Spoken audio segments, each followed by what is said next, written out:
bado tuna akili ambayo ina uwezo wa kufikiri mambo mengi na kuweza kufanya mambo mengi na yakafanikiwa. Tujiamini. Kama una wazo usiogope kulisema wazo lako na kushirikisha watu ambao unadhani kwa pamoja mnaweza kufikia kitu.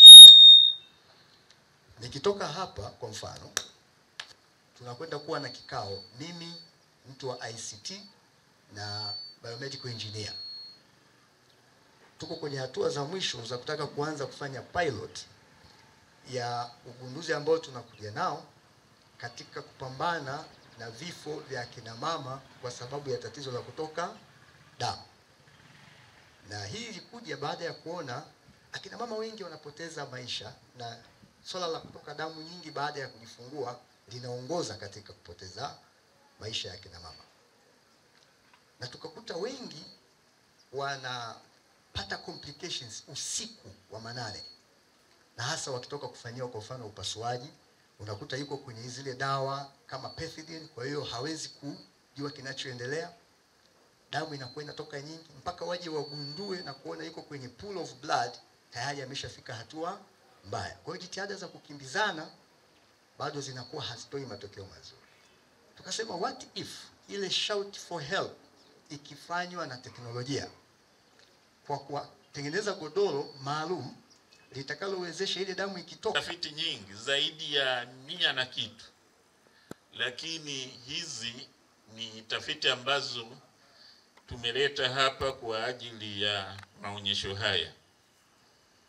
Katika tafiti hizi pia tuna tafiti ambazo zimefanywa na wenzetu ambao ni adjunct clinical staff ambao ni wa hospitali ya zoni ya rufaa ya Mbeya. Zamu hii tuna washindani 3 ambao watakompiti kwenye hizi zawadi. Tuna washindani 7 na jumla ya machapisho yaliyowasilishwa ni 10. Lakini pia tutakuwa na kategori ya idara au units, Department of Substantial Research Funding, idara ambazo zimeweza kupata pesa nyingi kutokana na tafiti. Hapa tuna idara 3 ambazo tutaziona huko kwenye poster. Tuna Department of Obstetrics and Gynecology, Department of Social Science na Department of Microbiology and Immunology. Swala la ubunifu ni muhimu kwetu sisi vijana, hasa ambao ni taifa la kesho, kwa sababu ubunifu huu kwanza ukitokea kwetu sisi wenyewe tunaweza kuwa tuna control chini ya huo ubunifu ambao tumeuanzisha sisi wenyewe, lakini pia ni mwanga na ni nuru kwa taifa letu.